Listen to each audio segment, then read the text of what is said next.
बिस्मिल्लाहिर्रहमानिर्रहीम अस्सलाम वालेकुम यूटीवी ग्लोबल के नाज़रीन, मैं हूं आपका मेज़बान मानुल्लाह कायम खानी। उम्मीद करता हूं कि आप सब खैर आफियत से होंगे। नाज़रीन कराम, इस वक्त में जब पीटीआई और तरीके लब्बैक को लेके बहुत सारी खबरें गर्दिश कर रहे हैं, मैं इससे पहले भी 2 व्लॉग बना चुका हूं। मियां खुरम साहब भी जो है वो 2 से ज़्यादा व्लॉग्स बना चुके हुए हैं, लेकिन अभी ऑफिशियल ट्वीट्स आए हैं कुछ हमारे पास पीटीआई के। स्पेशली जो है वो एक लाइबा उमर डार, एक इनका ट्वीट है, वो भी आपको पढ़ के सुनाते हैं। ये इस वक्त जिस वक्त मैं पढ़ रहा हूँ, इस वक्त ये इन्होंने क्या लिखा है कि सियासी इख्तलाफ अपनी जगह, पीटीआई के अलावा पाकिस्तान की सारी सियासी जमातों में से सिर्फ डार फैमिली की खवातीन पर किए जाने वाले जुल्म के खिलाफ आवाज़ उठाने पर हम हाफिज साद रिजवी के शुक्रगुजार हैं। एक तो इनका ये ट्वीट सामने आ चुका हुआ है। दूसरा जो है वो इन्होंने एक ट्वीट जो है उसे रीपोस्ट किया है, जो कि साद रिजवी साहब का ही है। वो भी मैं आपको पढ़ के सुनाता हूँ, जो इस वक्त इस मौके पे किया गया जब ये फिजा बनी हुई है तहरीक लब्बैक पाकिस्तान और पाकिस्तान तहरीक इंसाफ का इत्तेहाद होने जा रहा है। मेहरान अमजद साहब, ये भी पाकिस्तान तहरीक इंसाफ के हैं।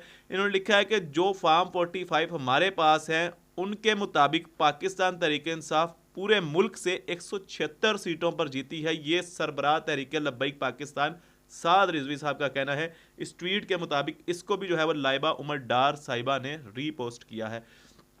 इसके अलावा बैरिस्टर गोहर साहब ने जो है वो क्या स्टेटमेंट जारी किया है। NA50 अटक का जो हल्का है, बहुत अहम हल्का नाज़रीन इकराम, आप सब जानते हैं।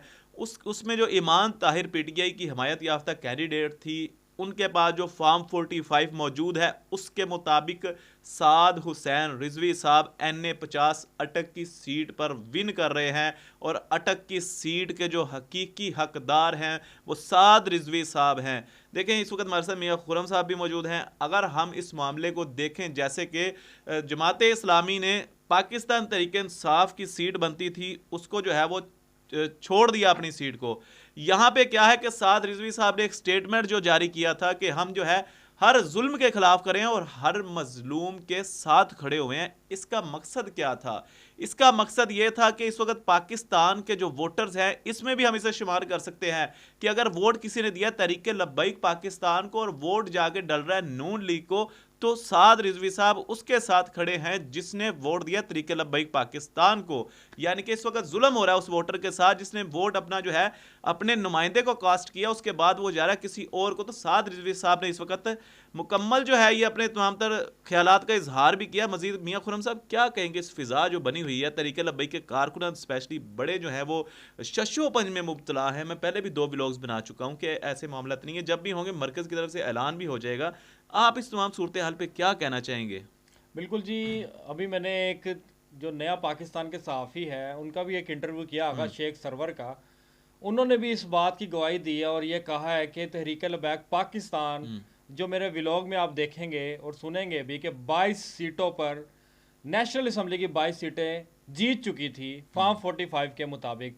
तो फार्म 45 इस वक्त अहमियत का हामिल है और अहमियत इख्तियार इस वजह से भी कर चुका है। ये वो सबूत है, ये वो डॉक्यूमेंट है फार्म 45, जो कि हर पोलिंग स्टेशन पर जो RO है उनके दफ्तरों के बाहर सबूतों के साथ इकट्ठा किया गया। और उसमें यह भी है कि फार्म 47 तो तैयार किया जा सकता है, जो कि उसके मुताबिक फार्म 45 हो, और जितने भी वोट हो, असल तो सबूत है फार्म 45 के। फार्म 45 तो फिर भी तैयार हो सकता है। अब जिस तरह के ये ट्वीट आ गए, लाइबा उमर डार ने बता दिया, उस्मान डार की भतीजी है, सियालकोट में उस्मान डार की वालदा और ख्वाजा आसिम में बड़ा तगड़ा मुकाबला था, उस हल्के को भी चैलेंज कर दिया गया है। उसके बाद जब ये लोग आए हैं PTI के जो रहनुमा साद रिजवी साहब के पास आए हैं, उन्होंने मुतालबा ही साद रिजवी साहब से कहा कि हमें आप पूरे पाकिस्तान के फार्म 45 दें, हम देखेंगे कि जो आपकी 22-25 सीटों पर धांधली की गई है और वोट चुराए गए हैं, उसके लिए भी लड़ेंगे।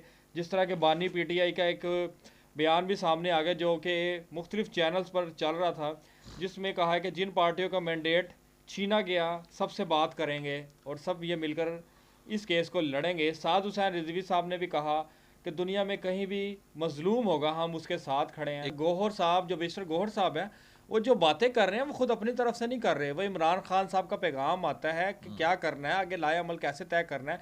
जिसमें बैरिस्टर गौहर साहब ने जब साद रिजवी साहब से टेलीफोनिक रब्ता किया, जो मैंने सवाल किया था साद हुसैन रिजवी साहब से कि बैरिस्टर गौहर साहब से आपकी क्या बातचीत हुई थी, जिसका बाद में ये भी जवाब आ चुका था कि दोनों जमातों ने मुश्तरका हिकमत अमली बनाने पर जोर दिया था, जो धांधली हुई थी उसके खिलाफ, जिस पर टाइम मांगा गया। फिर उसके बाद पीटीआई के रहनुमा कल चले गए, फिर उसके बाद लोग ये सोच रहे कि या कोई ये इत्तेहाद हो गया इस तरह की बातों से।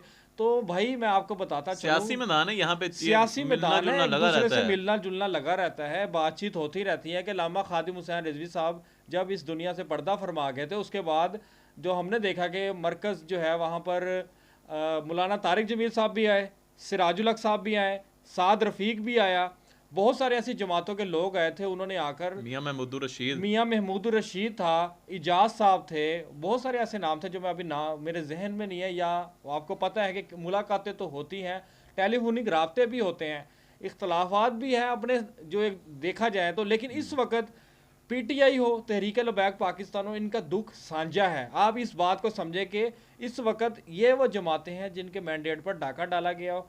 फॉर्म 45 के मुताबिक अगर आप देखें तो 30 से 35 सीटें तो तहरीक लबैक पाकिस्तान विन कर रही थी।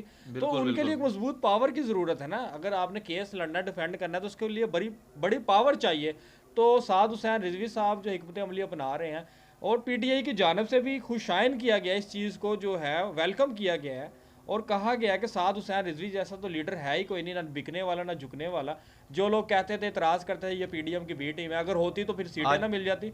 आपके आज वही लोग कह रहे हैं कि साद हुसैन रिजवी साहब लीडर हैं। साद हुसैन रिजवी को वाकई लीडर मान लिया लोगों ने। अब मेरा वो व्लॉग सुनेंगे, आप हैरान रह जाएंगे कि इस वक्त जो तहरीक इंसाफ के लोग हैं वो वाकई ही चाहते हैं कि इस मुल्क में इस्लामी निज़ाम का नफाज हो, ये मुल्क जो है इस्लामी तौर तरीक़ों से चले, यहाँ पे जमहूरियत का ख़ात्मा किया जाए। क्योंकि असल इस्लामी निज़ाम जो दौरे खिलाफत में और हज़रत मोहम्मद मुस्तफ़ा सल्लल्लाहु अलैहि वसल्लम ने अपने सहाबा कराम को बताया कि किस तरह हुकूमतें चलानी और करनी है, वही निज़ाम पाकिस्तान में आ गया तो पाकिस्तान जो है वो तरक्की याफ्ता ममालिक बात वाज़िया है कि अगर तो इत्तेहाद तो नहीं, अगर मतलब अलायंस कहीं ना कहीं होता है आने वाले वक्त में भी, तो वो नज़रिए पे होगा, खत्मे नबूवत के नज़रिए पे होगा। नाज़रीन इकराम,